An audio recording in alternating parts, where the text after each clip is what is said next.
Martin Allen mystery. How case of London teenager missing for 35 years could be linked to the 𝗘𝗆𝗃𝗱𝗃𝗏 ring. Susanna Butter, 14th of May, 2015. The brothers grew up in a council flat in Hornsey, where their mother was a secretary at Tufnell Park Primary School. They spent weekends ice skating at Alexander Palace. When Alan was 14 and Martin 12, their father started working as chauffeur to the Australian High Commissioner, and they moved to Kensington, where neighbours included Winston Churchill and the De Beers jewellery family. Margaret Thatcher and Ted Heath were regular visitors to the street. It was quite a change from our council flat, says Alan. There were garden parties over the fence from us. Thatcher knew my dad to say hello to. The police had originally treated Martin's disappearance as an isolated incident on the London Underground, but Alan believes there is another story. There is an interwoven spider's web.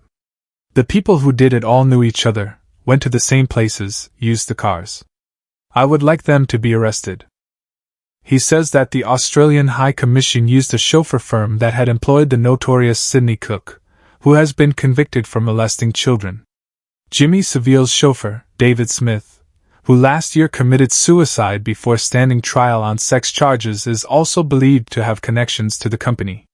Police say no update will be made available relating to this case at this time. Cops to quiz child killer Sidney Cook as they reopen case of missing boy. Martin Allen, 15, disappeared nearly 40 years ago, and his brother Kevin says the Metropolitan Police are determined to finally find out what happened to him. By Don Hale. 1953, 21st of May, 2016. Updated 1953, 21st of May, 2016. Child killer Sidney Cook faces a new police probe over the disappearance of schoolboy Martin Allen nearly 40 years ago. Martin, 15, son of the Australian High Commissioner's chief chauffeur in London, vanished on bonfire night in 1979.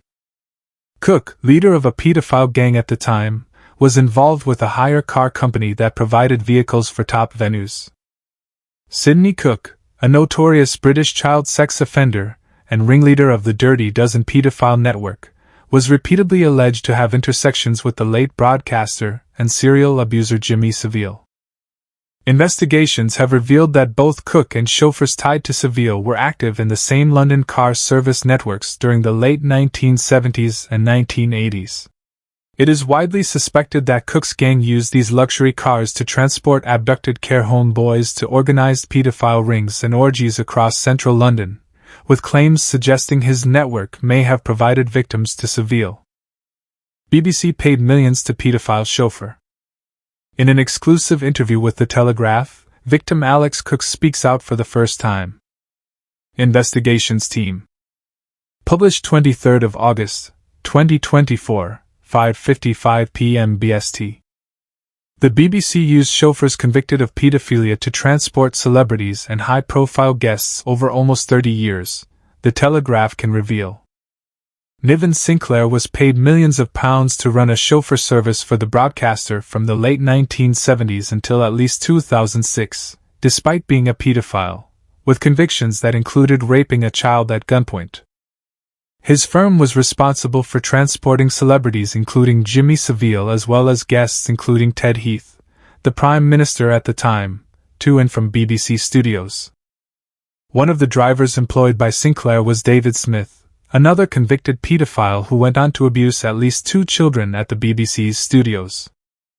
Now, one of Smith's victims has spoken for the first time and reveals he is considering legal action against the broadcaster.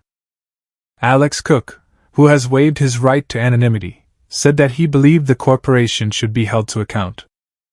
It is the latest scandal to engulf the broadcaster, as it faces questions over its handling of allegations against 𝗧𝗿𝗍𝗶𝗁𝗍, claims of abusive behavior on the set of Strictly Come Dancing, and this week sacked former footballer Jermaine Jenas as a presenter following complaints about inappropriate communications to colleagues including text messages.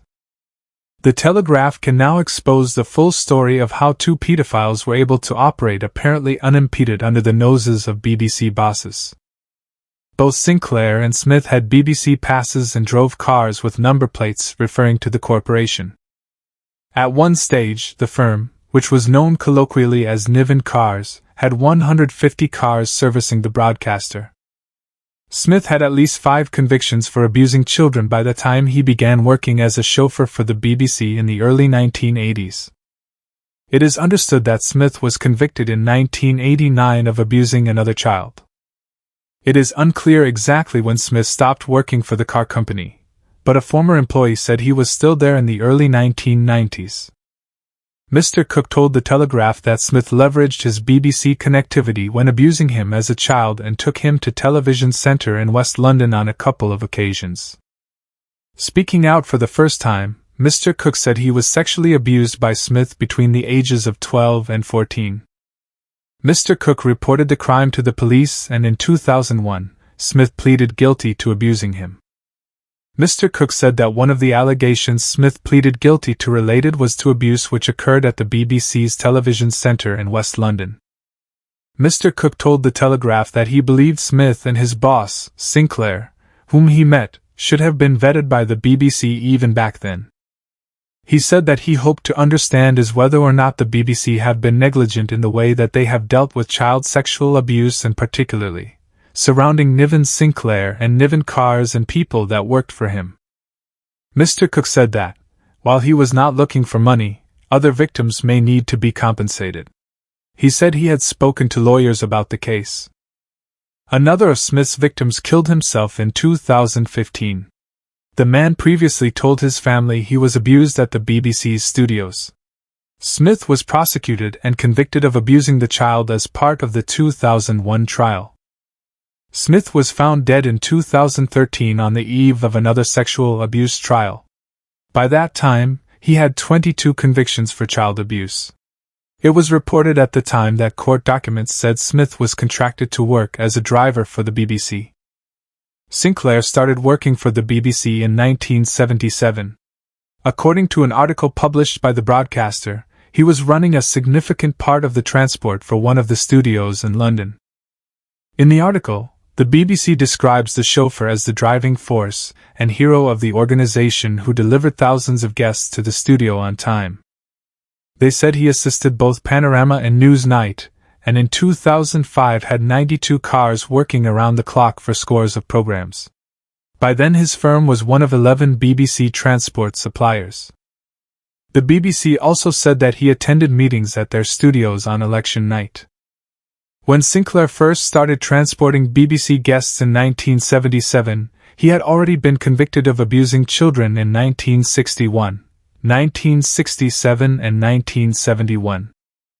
According to court documents, 15 of the offenses related to sexual abuse of children, including one child being raped at gunpoint.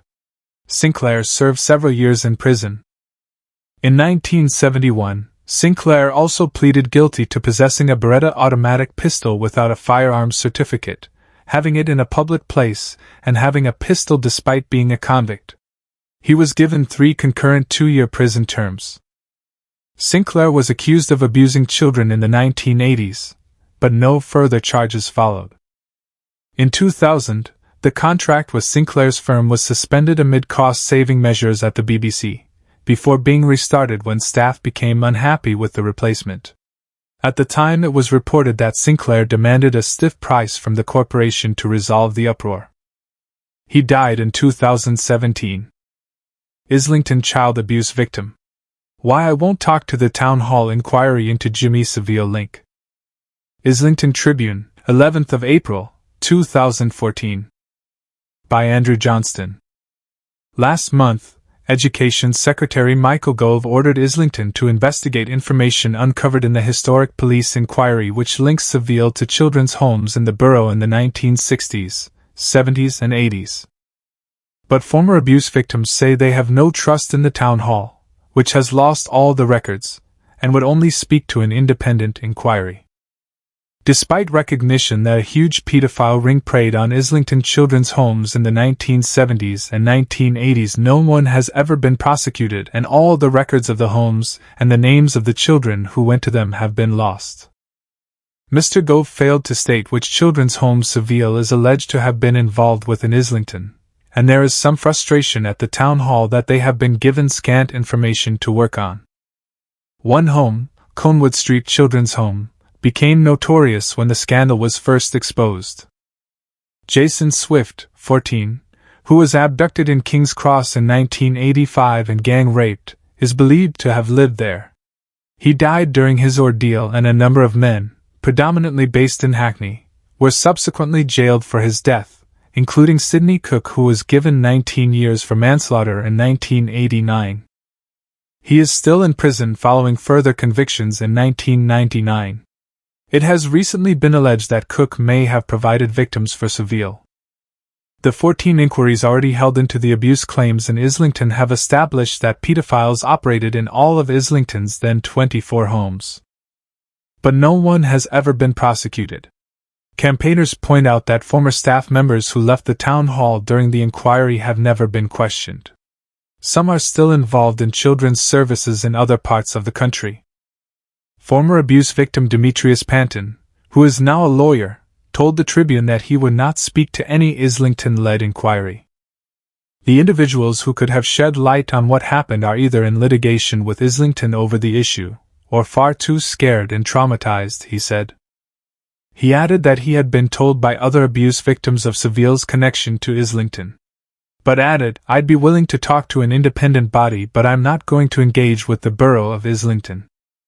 There are a lot of individuals I know, abuse survivors, who have not yet contacted Islington or the police about what they know. There is a real lack of trust."